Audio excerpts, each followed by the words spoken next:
Imagine living a life where your body is never your own, where every year brings another pregnancy, another risk, another burial.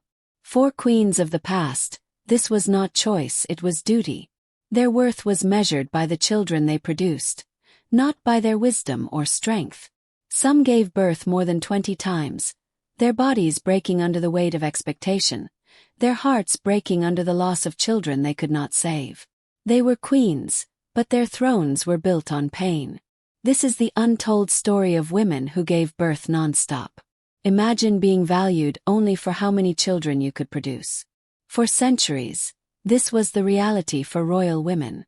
Their worth was measured not by their wisdom, personality, or even their political skills, but almost entirely by the number of heirs they could bring into the world. A queen's womb was not her own. It was treated as a tool of the dynasty, a battlefield where the future of kingdoms was fought. Marriage was rarely about love.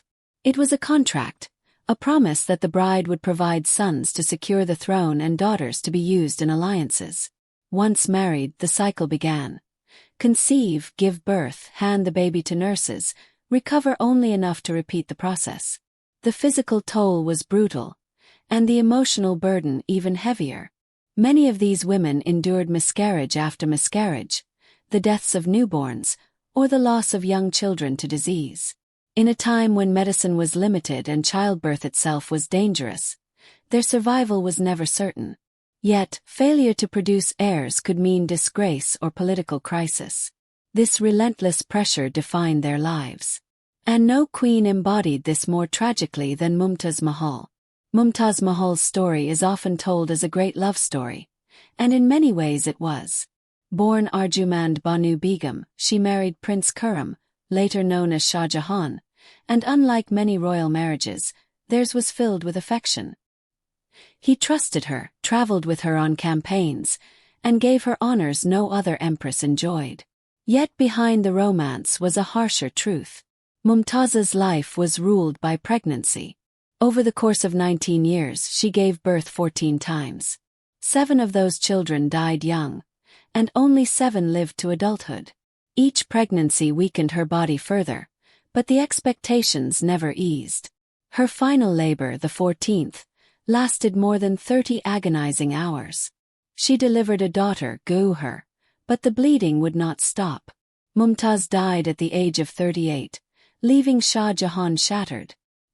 His grief became one of the most famous monuments in the world. The Taj Mahal, built as her tomb, a symbol of eternal love but also of her ultimate sacrifice. Behind its beauty lies the story of a woman pushed to her limits by the demands of dynasty. If Mumtaz's fate was death in childbirth, others like Queen Charlotte faced an even crueler burden: survival through too many births. Queen Charlotte of Britain married King George III when she was just 17. Unlike many royal couples, theirs grew into a partnership filled with mutual respect and affection. Yet Charlotte confessed in her letters how heavy her role as queen and mother felt. During her 14th pregnancy, she wrote in despair, "I don't think a prisoner could wish more ardently for his liberty than I wish to be rid of my burden." Those words revealed her exhaustion. In the space of 21 years, Charlotte gave birth to 15 children. Remarkably, in an age when disease claimed many young lives, almost all survived into adulthood. Only 2 of her sons, Alfred at age 2 and Octavius at age 4, died of smallpox. Her surviving children included future King George IV, King William IV, and Prince Edward, father of Queen Victoria. Though she fulfilled her duty, Charlotte deeply disliked being constantly pregnant. Perhaps because of her own ordeal, she protected her daughters fiercely. Unlike most princesses of the time, many of them were kept close, educated, and not forced into marriages that would trap them in endless childbirth. Some never married at all. But while Charlotte dreaded pregnancy, another queen embraced constant travel and war, all while bearing 16 children. Eleanor of Castile was only 13 when she married the future Edward I of England, himself just 15. Unlike many queens who lived apart from their husbands, Eleanor chose a harder path. She followed Edward on long and dangerous military campaigns, riding across rough landscapes and even joining him on crusade. Her devotion was clear, but it came at a terrible cost to her body. Eleanor endured 16 pregnancies. Most of her babies died in infancy or childhood, a cruelly common fate in the 13th century. Sons like John and Henry survived birth but died before reaching 10. Daughters Catherine and Joan lived only a few months. After years of heartbreak, only one son, Edward, lived long enough to inherit the crown. He became King Edward II, though history would remember him as a troubled and ill-fated ruler. Eleanor herself died at 46 while traveling with Edward in northern England. Stricken with fever, her strength gave out after decades of relentless pregnancies and journeys. Edward's grief was profound.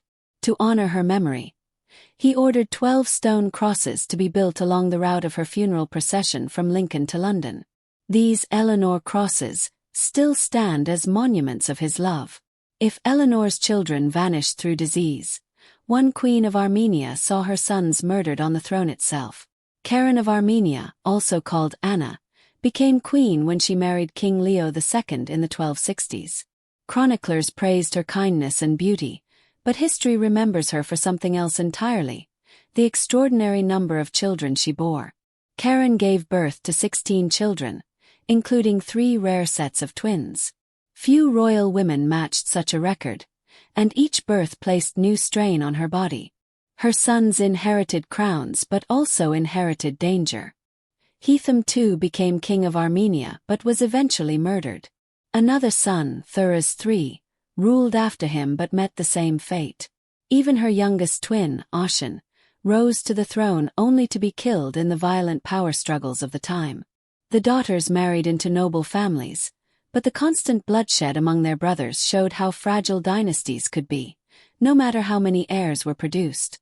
By the time she completed her final pregnancy, Keran was exhausted.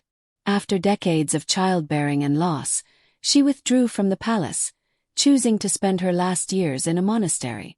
She died in 1285, remembered both as a mother of kings and as a woman worn down by duty. But while Keran retreated into silence, another empress ruled Europe loudly, while still having 16 children of her own. Maria Theresa of Austria was not only a queen but the ruler of a vast empire stretching across Central Europe. Yet even as she defended her throne and issued sweeping reforms, her life was shaped by the same burden as other royal women. In just 19 years she endured 16 pregnancies. It was a relentless pace, but she did not let it stop her from governing. She attended council meetings, signed laws, and made decisions that changed the course of her lands, sometimes while still recovering from childbirth. 13 of her children survived into adulthood, and Maria Theresa used them as tools of diplomacy. Each marriage she arranged was a move on the chessboard of European politics.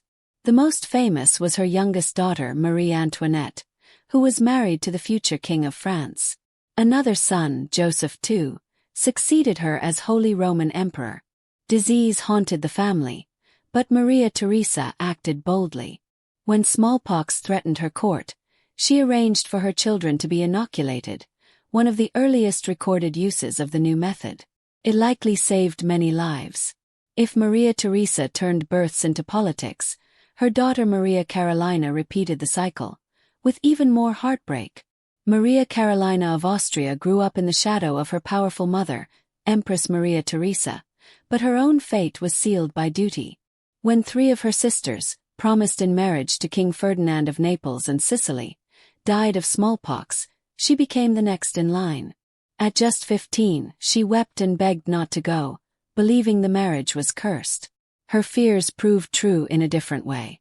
She found Ferdinand crude and unattractive, yet the union went ahead and duty soon took over. Over the next 2 decades, Maria Carolina gave birth to 17 children. Only 7 survived into adulthood, a cruel reminder of the fragility of life in the 18th century. Like her mother, she turned her surviving children into political assets, arranging marriages that strengthened alliances across Europe. Yet her own household was filled with grief as she buried child after child. When Napoleon's forces invaded, she fled into exile alongside her husband. Stress and exhaustion took their toll. In 1814, before she could see Napoleon finally defeated, Maria Carolina suffered a stroke and died at the age of 62. But not all queens had surviving heirs. Some endured pregnancy after pregnancy only to bury every child. Queen Anne of Britain carried one of the heaviest burdens of all. Over 16 years, she endured 18 pregnancies, yet not a single child lived to inherit the throne. Many ended in miscarriage or stillbirth, while a few babies survived only hours or days. Her one hope for the future was her beloved son, Prince William, Duke of Gloucester.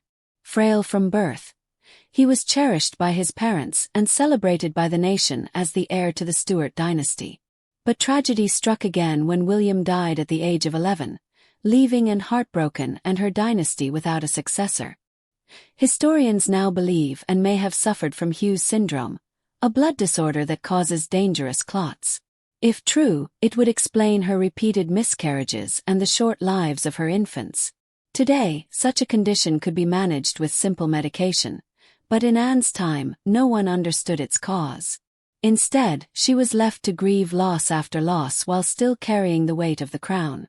When Anne died in 1714, the Stuart line died with her, and the throne passed to the German Hanoverians. Anne's womb ended a dynasty. But in Georgia, one queen's womb produced more heirs than anyone in history. Darejan Dadiani of Georgia holds the record among queens for sheer number of children. Born a Georgian princess in 1738, she was married off at the age of 12 to Prince Heraclius, who later became King Heraclius II. He was nearly twice her age and already had children from earlier marriages. Over the course of 30 years, Darejan gave birth an astonishing 23 times. 13 of her children survived into adulthood, a survival rate far higher than most queens could hope for. But so many heirs only fueled conflict. After Heraclius died, his eldest son from an earlier marriage became King George XII. Darejan, determined to secure the throne for her own sons, pushed for a will stating the crown should pass to them instead. George rejected it, and bitter rivalry erupted between Darejan's sons and their older half-brother. Each side sought allies, with George turning to Russia and Darejan's sons reaching out to Iran. The struggle ended not in victory for either branch but in disaster for all. In 1801, Russia annexed Georgia outright, ending centuries of royal rule. Darejan spent her final years in forced exile in St. Petersburg, far from the land and children she had sacrificed so much for. She died in 1807, a queen without a kingdom. 8 queens, dozens of children, but one common truth remained. Across centuries and across continents, these 8 queens lived under the same crushing reality. Their bodies became battlefields where dynasties were secured, expanded, or destroyed. Each pregnancy carried the risk of death, yet each failure to produce heirs carried the risk of disgrace. Their children were rarely just sons or daughters.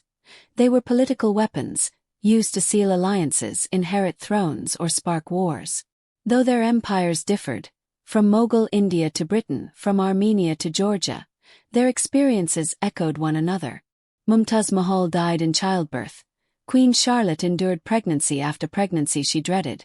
Eleanor of Castile buried nearly all her children, and Queen Anne buried every single one.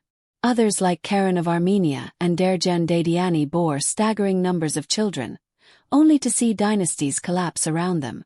Even Maria Theresa and Maria Carolina, who ruled and schemed with strength, could not escape the endless demands of childbearing. Their crowns brought them power, but it was power bound tightly to their wombs. For them, freedom didn't come from crowns, but only when pregnancies ended.